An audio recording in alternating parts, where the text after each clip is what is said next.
Hi friends, easy ರೆಸಿಪಿಗೆ ಸ್ವಾಗತ. ಇವತ್ತು ನಾವು ಸಿಂಪಲ್ ಆಗಿ ನುಗ್ಗೆಕಾಯಿ ಸಾಂಬಾರ್ ಯಾವ ರೀತಿ ಮಾಡ್ಬೋದಂತ ಈ ವಿಡಿಯೋದಲ್ಲಿ ನೋಡೋಣ ಬನ್ನಿ. ಬಿಸಿ ಬಿಸಿ ಅನ್ನದ ಜೊತೆ ತುಂಬಾನೇ ಅದ್ಭುತ ರುಚಿಯಾಗಿರುತ್ತೆ ವೀಕ್ಷಕರೇ. ಹಾಗಾದ್ರೆ ಬನ್ನಿ ವೀಕ್ಷಕರೇ, ತುಂಬಾ ಸುಲಭ ವಿಧಾನದಲ್ಲಿ ಈ ನುಗ್ಗೆಕಾಯಿ ಸಾಂಬಾರ್ ಹೇಗೆ ಮಾಡ್ಬೋದಂತ ಈ ವಿಡಿಯೋದಲ್ಲಿ ನೋಡೋಣ.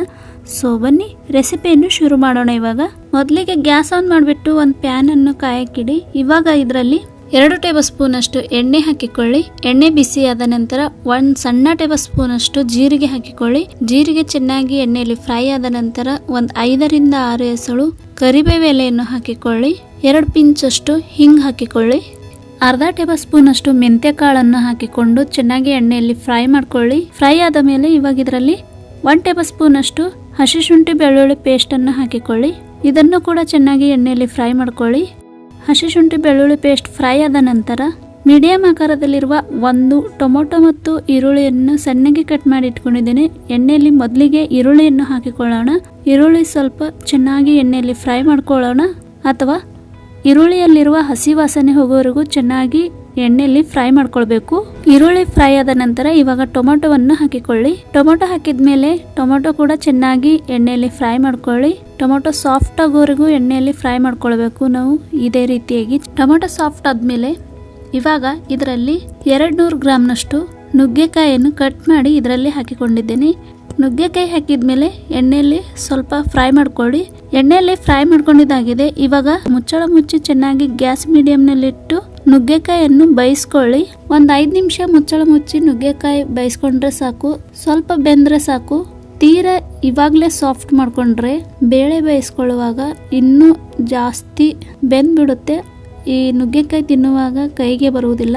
ಅದಕ್ಕೋಸ್ಕರ ಅರ್ಧದಷ್ಟು ಬೇಯಿಸ್ಕೊಂಡ್ರೆ ಸಾಕು ಈ ನುಗ್ಗೆಕಾಯಿ. ಮಸಾಲೆಯನ್ನು ಹಾಕಿಕೊಳ್ಳೋಣ.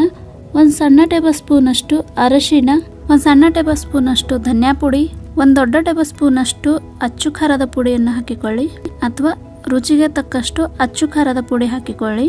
1 ಸಣ್ಣ ಟೇಬಲ್ ಸ್ಪೂನ್ ಅಷ್ಟು ಗರಂ ಮಸಾಲ ಹಾಕಿಕೊಂಡು ಎಣ್ಣೆಯಲ್ಲಿ ಚೆನ್ನಾಗಿ ಫ್ರೈ ಮಾಡ್ಕೊಳ್ಳಿ. ಫ್ರೈ ಮಾಡ್ಕೊಳ್ಳುವಾಗ ಗ್ಯಾಸ್ ತೀರಾ ಲೋ ಫ್ಲೇಮ್ ಅಲ್ಲಿ ಇಟ್ಟು ಈ ಪ್ರೊಸೆಸ್ ಮಾಡಿ. ಇವಾಗ ಇದರಲ್ಲಿ ಬೇಯಿಸಿ ಇಟ್ಕೊಂಡಿರುವ ಬೇಳೆಯನ್ನು ಹಾಕಿಕೊಳ್ಳಿ. ನಾನಿಲ್ಲಿ 1 ಕಪ್ನಷ್ಟು ತೊಗರಿ ಬೇಳೆಯನ್ನು ಕುಕ್ಕರ್ನಲ್ಲಿ 3 ವಿಸಲ್ ಆಗುವವರೆಗೂ ಚೆನ್ನಾಗಿ ನುಣ್ಣಗೆ ಬೇಯಿಸಿ ಇಟ್ಕೊಂಡಿದ್ದೇನೆ. ಇಲ್ಲಿ ನೋಡ್ತಾ ಇರಬಹುದು. 1.5 ಗ್ಲಾಸ್ ಆಗುವಷ್ಟು ನೀರನ್ನು ಹಾಕಿಕೊಂಡಿದ್ದೇನೆ.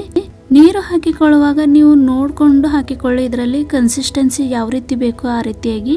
ನಾನಿಲ್ಲಿ ನೀರು ಬೇಳೆ ಕುದಿಸ್ಕೊಂಡಿದ್ದೇನಲ್ಲ ಅದೇ ಡಬ್ಬೆಯಲ್ಲಿ ಹಾಕಿಕೊಂಡು ಇದರಲ್ಲಿ ಹಾಕ್ತಾ ಇದ್ದೇನೆ. ಯಾಕಂದ್ರೆ ಡಬ್ಬೆಗೆ ಹತ್ತಿರುವ ಎಕ್ಸ್ಟ್ರಾ ಬೇಳೆ ಇರುತ್ತಲ್ಲ ಅದು ನೀರಿನಲ್ಲಿ ಬಂದ್ಬಿಡುತ್ತೆ. ನೀರು ಹಾಕಿದ್ಮೇಲೆ ಒಂದ್ಸಲ ಸೌಟ್ನಿಂದ ಮಿಕ್ಸ್ ಮಾಡ್ಕೊಳ್ಳಿ. ಮಿಕ್ಸ್ ಮಾಡ್ಕೊಂಡಿದ್ದಾದ್ಮೇಲೆ ಸಣ್ಣಗೆ ಕಟ್ ಮಾಡಿರುವ ಫ್ರೆಶ್ ಆಗಿರುವ ಕೊತ್ತಂಬರಿ ಸೊಪ್ಪನ್ನು ಹಾಕಿಕೊಳ್ಳಿ. ಉಪ್ಪು ಹಾಕಿಕೊಳ್ಳಿ. 1 ಟೇಬಲ್ ಸ್ಪೂನ್ ಅಷ್ಟು ಅಥವಾ ರುಚಿಗೆ ತಕ್ಕಷ್ಟು ಉಪ್ಪನ್ನು ಹಾಕಿಕೊಳ್ಳಿ. ಲಿಂಬೆ ಗಾತ್ರದಷ್ಟು ಬೆಲ್ಲವನ್ನು ಹಾಕಿಕೊಳ್ಳಿ. ಇದನ್ನು ಕೂಡ ಇಷ್ಟ ಇದ್ರೆ ಹಾಕಿಕೊಳ್ಳಿ, ಇಲ್ಲಾಂದ್ರೆ ಸ್ಕಿಪ್ ಕೂಡ ಮಾಡ್ಕೊಳ್ಬಹುದು. ಉಪ್ಪು ಹಾಕಿದ್ಮೇಲೆ ಸಾಂಬಾರ್ ಪುಡಿ ಹಾಕಿಕೊಳ್ಳಿ. ನಾನಿಲ್ಲಿ ಎವರೆಸ್ಟ್ದು ಸಾಂಬಾರ್ ಪುಡಿ ಯೂಸ್ ಮಾಡ್ತಾ ಇದ್ದೇನೆ. 2 ದೊಡ್ಡ ಟೇಬಲ್ ಸ್ಪೂನ್ ಅಷ್ಟು ಹಾಕಿಕೊಂಡ್ರೆ ಸಾಕು. 2 ಟೇಬಲ್ ಸ್ಪೂನ್ ಅಷ್ಟು ಲಿಂಬೆ ಹಣ್ಣಿನ ರಸವನ್ನು ಹಾಕಿಕೊಳ್ಳಿ.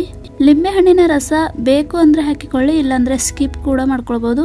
ಲಿಂಬೆ ಹಣ್ಣಿನ ರಸ ಬದಲು ಹುಣಸೆ ಹಣ್ಣು ಕೂಡ ಯೂಸ್ ಮಾಡಬಹುದು. ಯಾವ್ದಾದ್ರು ಹುಳಿಗೆ 1 ಯೂಸ್ ಮಾಡಿದ್ರೆ ಸಾಕು.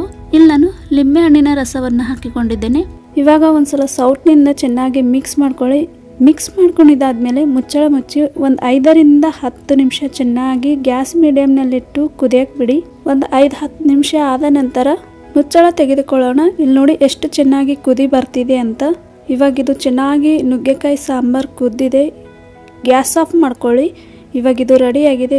ಬಿಸಿ ಬಿಸಿ ಅನ್ನದ ಜೊತೆ ಬಿಸಿ ಬಿಸಿ ನುಗ್ಗೆಕಾಯಿ ಸಾಂಬಾರ್ ಹಾಕಿಕೊಂಡು ತಿಂದರೆ ತುಂಬಾನೇ ಅದ್ಭುತ ರುಚಿಯಾಗಿರುತ್ತೆ ವೀಕ್ಷಕರೇ. ನೀವು ಕೂಡ ಈ ರೆಸಿಪಿಯನ್ನು ಟ್ರೈ ಮಾಡಿ ನೋಡಿ. ಇವತ್ತಿನ ಈ ರೆಸಿಪಿ ನಿಮ್ಗೆ ಏನಾದರೂ ಇಷ್ಟವಾದಲ್ಲಿ ಪ್ಲೀಸ್ ವೀಕ್ಷಕರೇ ಲೈಕ್, ಶೇರ್ ಹಾಗೂ ಸಬ್ಸ್ಕ್ರೈಬ್ ಮಾಡೋದನ್ನು ಮರಿಬೇಡಿ. ಮತ್ತೆ ಸಿಗೋಣ ಹೀಗೆ ಒಂದು ಇಂಟ್ರೆಸ್ಟಿಂಗ್ ಆದ ರೆಸಿಪಿ ಜೊತೆಗೆ. Thank you.